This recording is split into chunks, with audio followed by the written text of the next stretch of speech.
La dette est payée. Tout homme, toute femme qui m'écoute ce matin ou qui m'écoutera sur bande, votre peine a été subie. Ne doutez plus de la parole. Revenez à la parole. Ne croyez pas, il était la parole. Gloire. J'ai envie de crier, franchement. Oui, la peine a été subie. Tout est fini. Amen. Il n'est plus étonnant que les anges se soient écriés et qu'ils aient chanté et que des hymnes de ciel soient retentis. Certainement, la brebis perdue était retrouvée. La propitiation était faite pour qu'il soit restauré. Les eaux de séparation, la parole de Dieu qui le lave de toute son iniquité. Lorsque la parole mourut à ma place, qu'elle fut ressuscitée pour devenir prééminente dans ma vie, dans mon cœur. Amen. Alléluia. Environné de la parole de tout part. Tu vas à gauche, c'est la parole. Tu vas à droite, c'est la parole. Tu dors, c'est la parole. Tu te réveilles, c'est la parole. Alléluia. Tu manges, c'est la parole. Tu fais tout, c'est la parole. Alléluia. C'est parce que la dette a été payée. C'est pourquoi le Saint-Esprit est descendu. Pour nous régénérer dans la parole. Maintenant, regardez. Je remonte maintenant. Amen. On va lire quelque chose de très important ici. Nous devons sonner nos voix, mon frère. Est-ce que la parole est régénérée en nous? Amen. Il a donné la promesse qu'il a régénérée. Bien, on dit Amen à ça. Mais est-ce que nous-mêmes on est régénérés? Alléluia. Lisons le message sur Messieurs, nous voudrions voir Jésus-Christ, prêché en 1954. Messieurs, nous voudrions voir Jésus-Christ. Paragraphe 25. Il dit, il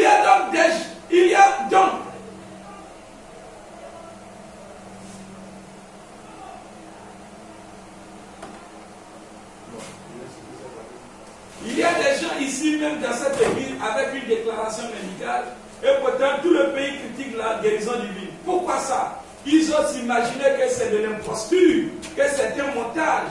C'est parce que le diable qui vit en eux ne veut pas les laisser croire.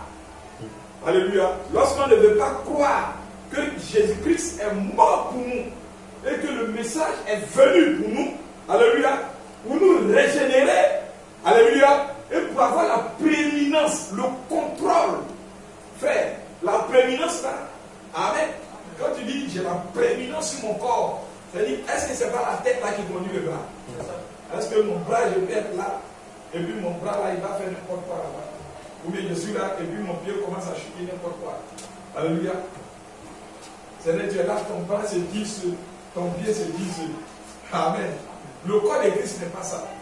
Alléluia. C'est ton esprit qui conduit les membres du corps. Tout comme, alléluia, frère, Dieu est un sage architecte. Amen. Si tu ne bâtis pas avec la sagesse, ça veut dire, le prédicateur qui n'est pas sage là, il est dangereux pour le corps de Christ. Alléluia. Parce que, frère, non seulement il est dangereux pour son assemblée, mais il est dangereux pour le corps de Christ.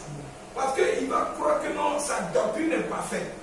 Alors que non, il a une partie de la vérité, certes, c'est vrai, mais il devait être patient pour recevoir avec la sagesse de Dieu tout le tableau de l'Ancien Testament jusqu'au Nouveau Testament, jusqu'à la révélation, et pour présenter la chose avec humilité, avec des réserves et modération. Alléluia, en vue d'édifier. Alléluia, de l'amour à Capao. Mais aujourd'hui, on va comme ça, alléluia, abracadabra comme ça, pour détruire. Même si tu as une vérité, il y a une manière de présenter la chose. Parce que c'est pierre sur pierre. Peut-être d'autres aussi détiennent une portion. Vous voyez de ce carnet-là. Toi, tu as une portion du carnet. Mais il faut que vous accouplez les deux pour présenter la chose. Parce que Dieu est un Dieu d'unicité et d'unité. Parce que Dieu est le Dieu de la communion. Il te donnera une partie, il donnera l'autre partie à l'autre. Amen. Pour que vous deux là, vous puissiez venir à la même table. Amen. Maintenant, lorsque tu viens avec le fanatisme et que tu révèles ta folie là, ça veut dire que tu brises la communion. Amen. Tu brises la communion. Lorsque l'homme de Dieu vient vers les Écritures, Je dis Amen. Ça me réjouit le cœur. Lorsque j'ai aussi une partie de ce carnet de chèques là, alléluia, je me suis dit Amen. Alors nous accouplons les deux puis nous marchons. Alléluia.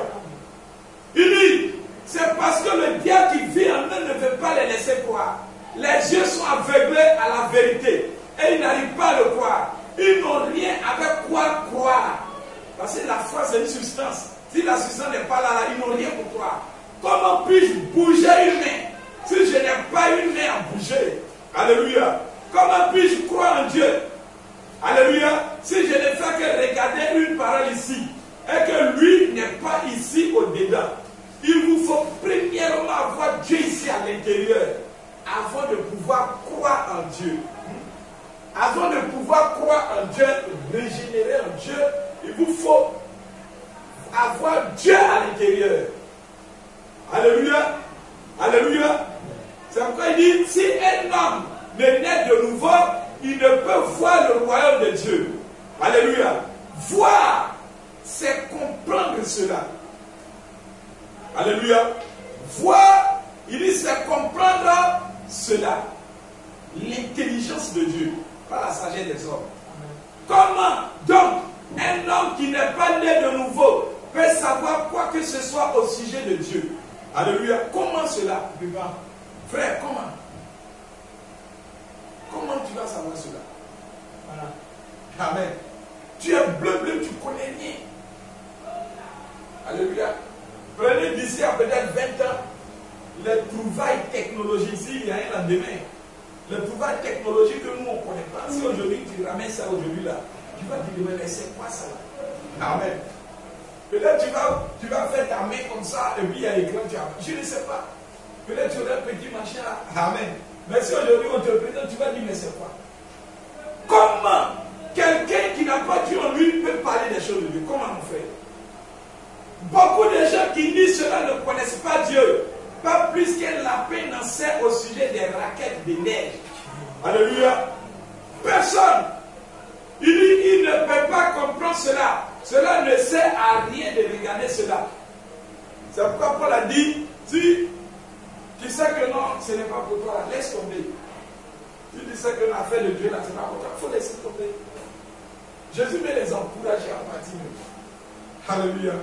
Il les encourage parce qu'il dit, si tu jettes ton pain là, à ces gens-là, tu les élèves, vont se retourner contre toi. Amen. Donc, Jésus même a fait exprès même, il a libéré ton air. Et puis, il y a 70 qui ont mis dedans, ils sont partis. Amen. Il sait que si ces gars restent là, ils vont devenir pierre d'achoppement. Amen. Et aujourd'hui, on a beaucoup de problèmes comme ça. Parce qu'ils ne sont pas régénérés dans le message. Ils ont des fausses interprétations de la parole. La parole, ce n'est pas le mystère qu'on va raconter ici, on va sauter ici. Là. Non, amen. Ouais. Tu es en train d'édifier un peu. Amen. Alléluia. Tu es en train d'édifier la patience d'une personne. Édifier. Est-ce qu'on comprend? Alléluia. Tu es en train de rendre ça beau. Tu es en train de construire. Alléluia. Et la construction, ce sont des matériaux, mon frère. Tous les matériaux là, c'est dans le message. Alléluia. La Bible dit la foi vient de ce qu'on entend. Donc ce matériau-là, tu le prends là dans le message et puis tu le donnes. Tu le transmets. Et quand c'est loin et que tu le donnes là, ça se cimente dans le caractère de la personne. La foi se cimente au jour le jour. Parce qu'il a dit ce serait parole sur parole. Parole sur parole. Et les bâtisseurs, les ouvriers là, alléluia, ce sont les ministres de Dieu, les serviteurs de Dieu, les sacrificateurs de Dieu. Alléluia. C'est eux qui bâtissent. Amen. Ils vont bâtir. Jusqu'à ce que les qualités de Christ là te remplissent. Alléluia. Et que Dieu mette son cachet final dessus. Il dit, ce wagon est prêt pour l'enlèvement. Amen. Mais on vient, ton wagon là, on fait comme ça. Il y a tellement de bruit. Amen. Il y a trop de bruit dans le wagon. Amen. Trop de bruit. Quand tu le vis comme ça, on entend des assiettes tomber là-bas. Amen. On entend des valises tomber là-bas. Peut-être il y a des souris dedans, tout cela. Comment ça se fait? Amen. Alléluia. Comment ça se fait, mon frère? Comment dans nos vies là, comment quand on remue là, alléluia, il y a tellement de choses qui ne sont pas en ordre. Et puis on dit on est régénéré. Branham dit, il faut avoir ça à l'intérieur. Amen. Premièrement d'abord. Maintenant, allons maintenant dans quelque chose de merveilleux encore. Combien aime la parole? Est-ce qu'on peut acclamer le Seigneur? Quand Dieu vient restaurer des personnes, Dieu envoie une parole de restauration. Parce qu'il n'y a pas d'église sans doctrine. Alléluia. Alléluia. Alléluia. Frère, tu ne peux pas avoir une maison si tu n'as pas de quoi construire une maison. Pour construire cette maison-là, c'est des choses terre à terre. Amen. Je vais pas oublier les yeux des nains. Pour construire la maison, tu as besoin des matériaux. Il y a ciment, il y a l'eau, il y a sable, il y a gravier. Tu prends, tu mélanges avec un plan sale dans ta tête. Tu dis, je vais faire ciment, des briques. Amen. Il y a une manière de construire. Si je fais 3 chambres, ainsi de suite. Alors je commence à poser le fondement. Alléluia. Donc, si il n'y a pas de doctrine, alléluia, il n'y a pas d'épouse. C'est un temps de restauration, de régénération. Amen. Comment est-ce qu'on peut avoir un peuple restauré s'il n'y a pas une parole restaurée? Or, la parole restaurée aujourd'hui, c'est une parole parfaite. Alléluia. Alléluia. C'est la divinité lui-même qui vient. Amen. Jésus-Christ, le même hier, aujourd'hui et éternellement. Branham dit dans Jésus-Christ, c'est le même hier, aujourd'hui et éternellement. Jésus-Christ, le même hier, aujourd'hui et éternellement. Prêché en 1953. Jésus-Christ, le même hier, aujourd'hui et éternellement. Paragraphe 6. À mon humble vie, nous vivons dans un temps qui est proche de la fin. Regardez comment le prophète s'exprime. Alléluia. Dieu peut embrouiller certaines personnes-là. Amen. Il va dire les 7 tonnerres sont révélés. Après, il dit les 7 tonnerres ne sont pas révélés. C'est Dieu qui nous dit. Amen. Il y a des gens qui vont prendre, ils disent non, les 7 tonnerres ne sont pas révélés. Et nous, on croit ça. Amen. Branham peut venir, il dit, je suis la voix de Dieu pour vous. C'est la vérité, il est la voix de Dieu. Amen. Puisque c'est Dieu qui parle au travers de lui. Alléluia. Maintenant, il y a des gens qui vont ramasser ça et dire, oh, c'est Dieu qui est là. Donc ils vont aller l'adorer. Parce qu'ils n'ont pas pris tout le tableau. Parce que Branham lui a dit, lui-même il a dit, ne m'adorez pas, je suis votre frère. Et même la Bible même a rendu témoignage de ces esprits qui allaient venir pour adorer le prophète. Dans Apocalypse 19 et 22. Alléluia. Quand je voulais adorer l'ange. Amen. Il dit, ne m'adore pas, c'était là, c'est Branham. Alléluia. C'est la théophanie de Branham qui est en train de révéler ces choses à Jean. Alléluia. Jean, dans le premier âge, la théophanie de Branham est allée révéler, parler avant que Branham ne vienne ici là. Alléluia. Pour nous prêcher le message là. Il a déjà prêché ça à Jean. Alléluia. Tu n'es pas la première personne qui l'a prêché. La première personne, c'est à Jean qui l'a prêché. Quand tu as annoncé qu'Élie viendra. Amen. Alléluia. Il dit Apocalypse. Et Jésus-Christ me disait que Dieu a donné à son serviteur pour aller présenter la chose à Jean. Alléluia. Que Dieu soit béni à jamais. Maintenant là, il vient, il monte. À certains tableaux, c'est Jésus lui-même. Alléluia. Et à la fin, maintenant, ce temps se présente. Jean pensait que c'était Jésus-Christ lui-même qui était là. Amen. Il voulait l'adorer. Il dit non, monsieur. Je suis l'un de tes compagnons de service. C'est un prédicateur. Et il précise quoi? Et des prophètes, n'est-ce pas? Mais des prophètes. C'est un prophète. C'est Élie qui doit venir pour restaurer la parole. Alléluia.